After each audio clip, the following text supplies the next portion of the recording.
जैन धर्म।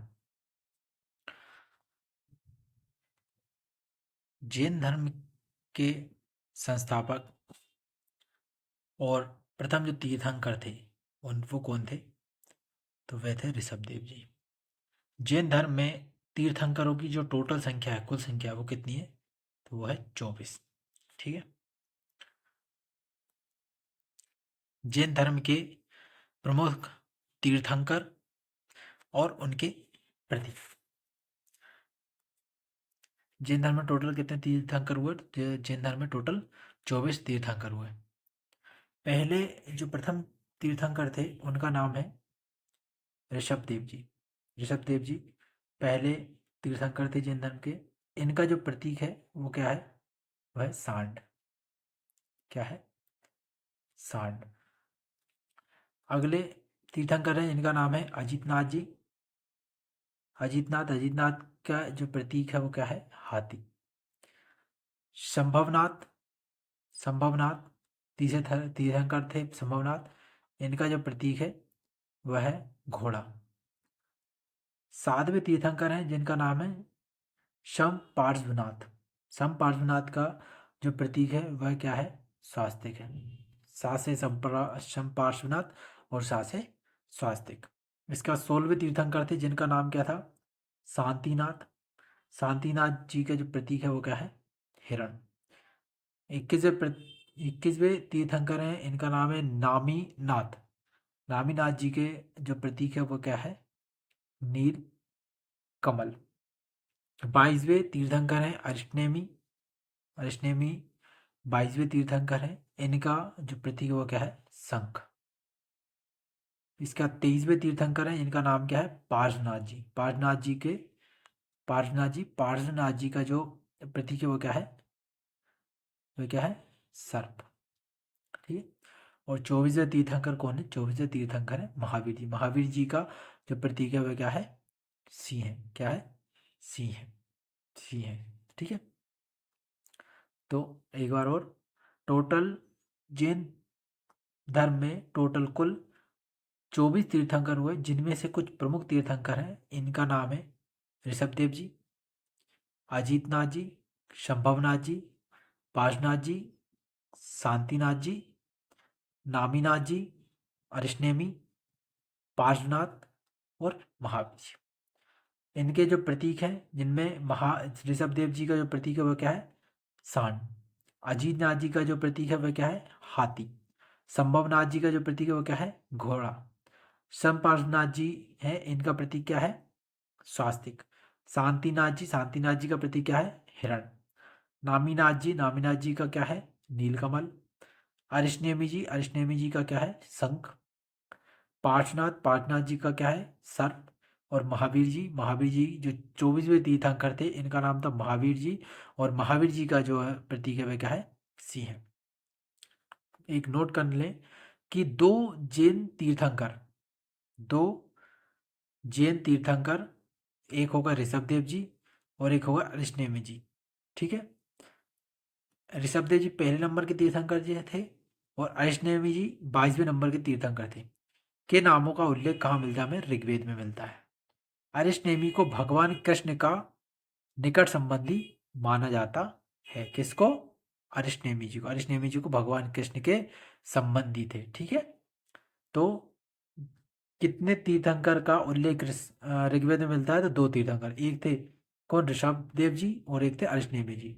और इनमें जो अरिष्णेमी जी थे, इनका जो संबंध है भगवान कृष्ण के संबंधी माने जाते हैं। ठीक है। आगे बढ़ते हैं। पार्श्वनाथ जी। पार्श्वनाथ जी की ये देख सकते हैं आप, ये पार्श्वनाथ जी है। पार्श्वनाथ जी जैन धर्म के कौन से नंबर के? 23वें नंबर के तीर्थंकर थे। पार्श्वनाथ जी इक्ष्वाकु वंशीय राजा अश्वसेन के पुत्र थे। किसके पुत्र थे? राजा अश्वसेन, जो इक्ष्वाकु वंशीय राजा थे। इक्ष्वाकु वंशीय राजा अश्वसेन के पुत्र थे, जिनका नाम क्या था? पार्श्वनाथ। 30 वर्ष की अवस्था में इन्होंने क्या किया? संन्यास ग्रहण किया। सन्यासी जीवन प्रारंभ किया 30 वर्ष की अवस्था में। और पार्श्वनाथ जी ने 4 शिक्षाएं दी, जिनमें है हिंसा न करना, सदा सत्य बोलना, सदा सत्य बोलना, चोरी न करना और संपत्ति न रखना। संपत्ति न रखना क्या कहते हैं? आप परिग्रह कहते हैं। चोरी ना करने को क्या? अस्त्य कहते हैं। सदा सत्य बोलना, सत्य, ठीक है। और हिंसा ना करना, अहिंसा, ठीक है। तो ये जो 4 शिक्षा है ये किसने दी? पार्श्वनाथ जी ने दी। पार्श्वनाथ जी कौन थे? तो पार्श्वनाथ जी जैन धर्म के 23वें तीर्थंकर थे। और ये किसके पुत्र थे? तो राजा अश्वसेन के पुत्र थे। इन्होंने कितनी वर्ष की अवस्था में संन्यास ग्रहण किया था? तो 30 वर्ष की अवस्था में संन्यास जीवन ग्रहण किया था। इन्होंने 4 शिक्षाएं दी। 4 शिक्षाएं आपने पढ़ ली हैं। पहली क्या थी? पहली थी अहिंसा, सत्य, आस्ते और अपरिग्रह, ठीक है। आगे 24वें तीर्थंकर हैं। 24वें तीर्थंकर कौन है? महावीर जी। ये महावीर जी है। महावीर जी को आप देख सकते हैं। ये जैन धर्म के 24वें तीर्थंकर है महावीर जी, ठीक है। महावीर जी जैन धर्म के 24वें और अंतिम तीर्थंकर है। महावीर जी जो क्या है? तो जैन धर्म के 24वें और अंतिम तीर्थंकर हैं। कौन है? महावीर जी, ठीक है। महावीर जी का जो जन्म हुआ 540 ईसा पूर्व में हुआ। और ये कहाँ पर हुआ? कुंडल ग्राम में, कुंड ग्राम में, सॉरी, कुंड ग्राम में हुआ। कहाँ पर हुआ? कुंड ग्राम। कुंड ग्राम कहाँ पड़ता है? तो जो हमने 16 महाजनपद पढ़ी थी उसमें से वैशाली महाजनपद में पड़ता है, ठीक है। 540 ईसा पूर्व में इनका जन्म हुआ था। कहाँ हुआ था? कुंड ग्राम में हुआ था।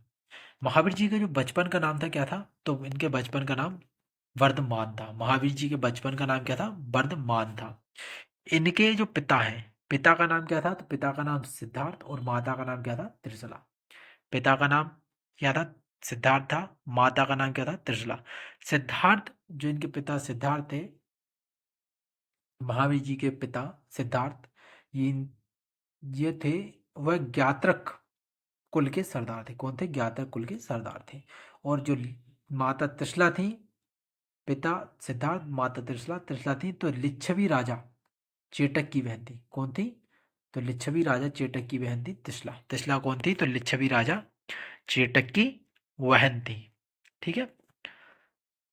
इनकी पत्नी का नाम, महावीर जी की पत्नी का नाम क्या था? तो महावीर जी की पत्नी का नाम यशोदा था।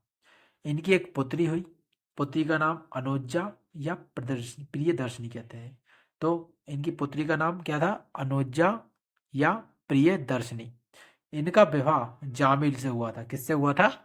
जामिल नाम के व्यक्ति से हुआ था। जो अनुजा या प्रियदर्शनी थी ना, इनका विवाह किससे? जामिल से हुआ था। मतलब जामिल कौन हुए?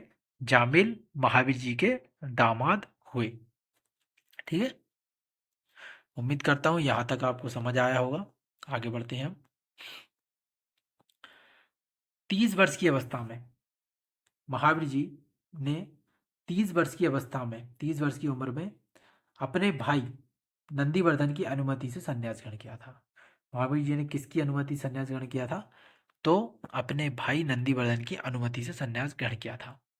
इन्होंने 12 वर्ष की कठोर तपस्या की।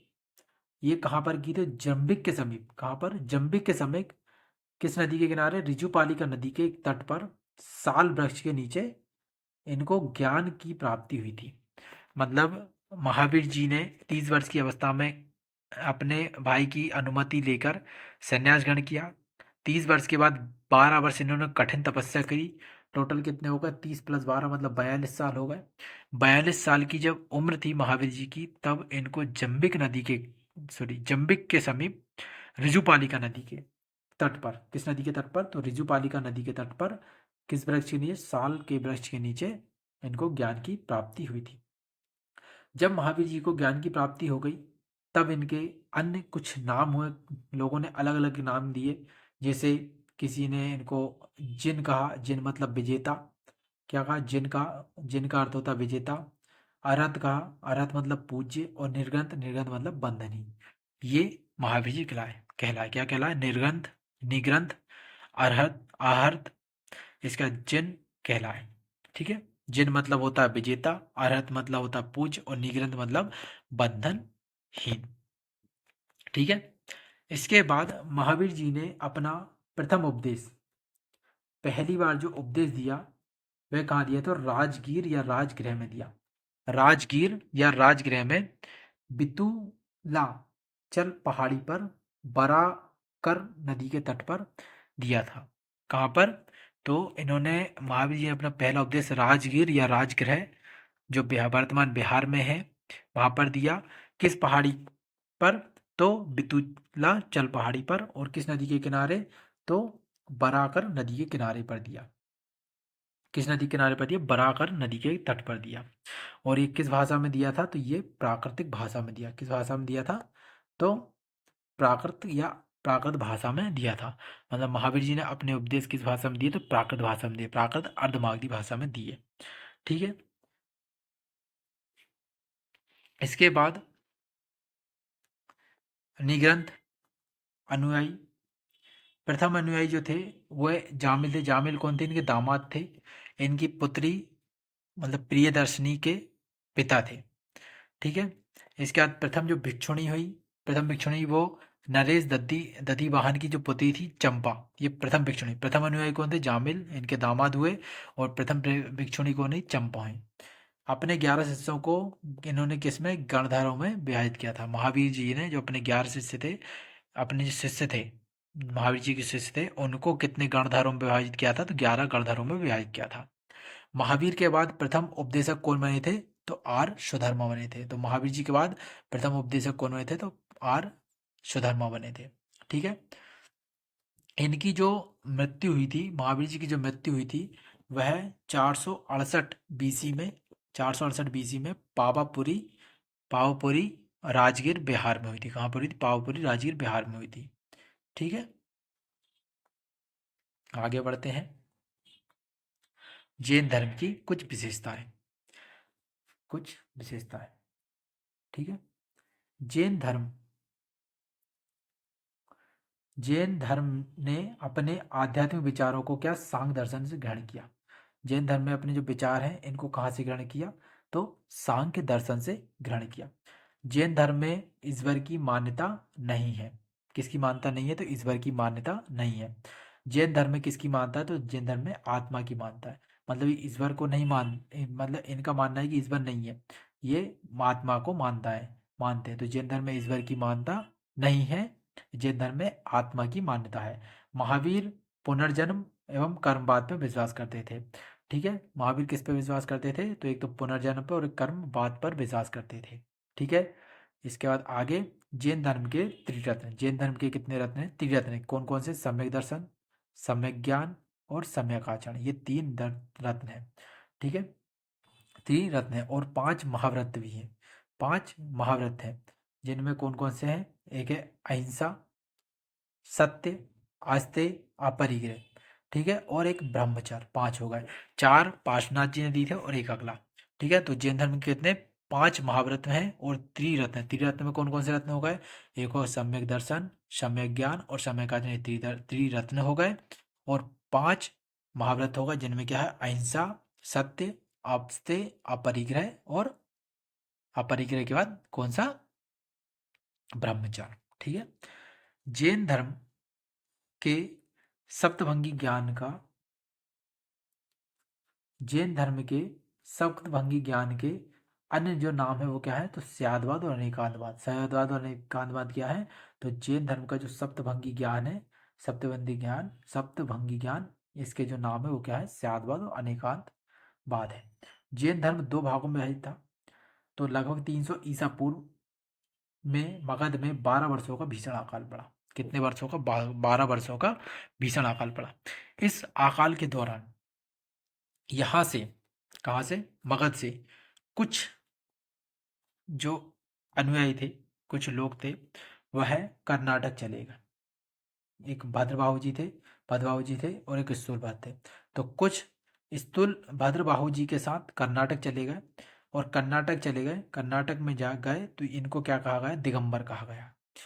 कुछ जो थे वो स्थूलभद्र जी के साथ मगध में ही रुके रहे। और जो मगध में रुके थे उनको क्या? श्वेतांबर कहा गया।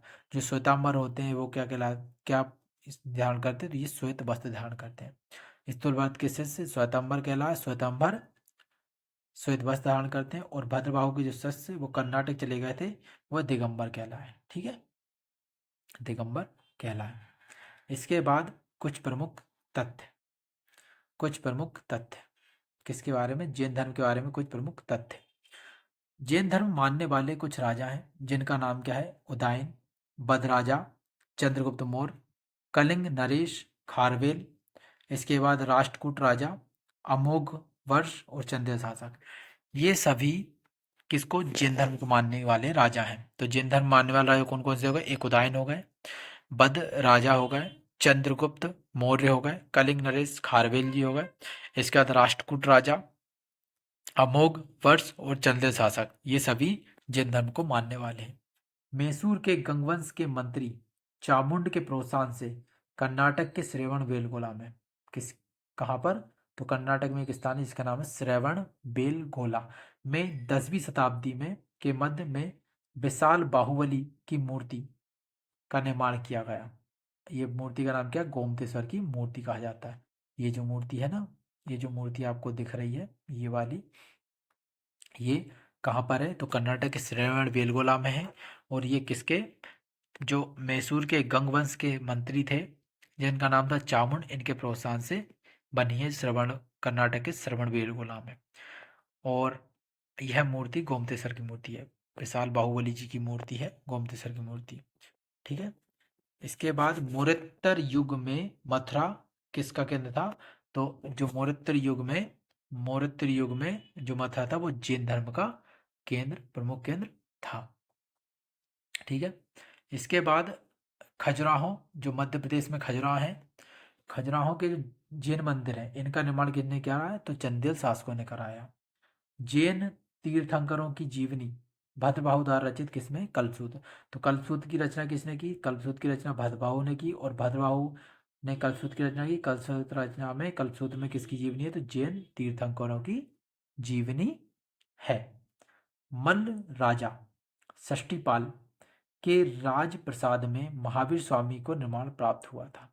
किसके राजप्रसाद में हुआ था, किसके शासनकाल में हुआ था, तो मल्ल राजा षष्टिपाल के राजप्रसाद में हुआ था। किसको, महावीर जी को निर्माण प्राप्त हुआ था। ठीक है, इसके बाद जैन धर्म की दो संगीतियाँ हुई। प्रथम जो संगीति हुई थी वह 300 ईसा पूर्व में हुई थी, और ये कहाँ पर, पाटलिपुत्र में हुई थी। पाटलिपुत्र, इसमें अध्यक्ष कौन थे, तो इसके अध्यक्ष कौन थे, स्थूल भद्र थे। और दूसरी जो संगीतनी हुई थी वह कहाँ हुई थी, दूसरी संगीतनी 6ठी शताब्दी में हुई थी, 6ठी शताब्दी में हुई थी। और ये कहाँ पर हुई थी, तो बल्लभी गुजरात में हुई थी। और इसके अध्यक्ष कौन थे, तो क्षमा श्रवणम थे। पहली संगीतनी के अध्यक्ष कौन हुए, तो पहली संगीतनी के अध्यक्ष स्थूलभद्र हुए। दूसरी संगीतनी के अध्यक्ष कौन हुए, तो क्षमा श्रवण जी हुए। पहले जो संगीतनी थी वो कहाँ हुई थी, पाटलिपुत्र में हुई थी। और दूसरी संगीतनी कहाँ हुई, तो दूसरी संगीतनी गुजरात में हुई। ठीक है, ये पॉइंट आप याद रखेंगे। आशा करता हूँ कि आपको हमारी वीडियो पसंद आएगी। कृपया लाइक, शेयर और सब्सक्राइब करना ना भूलें।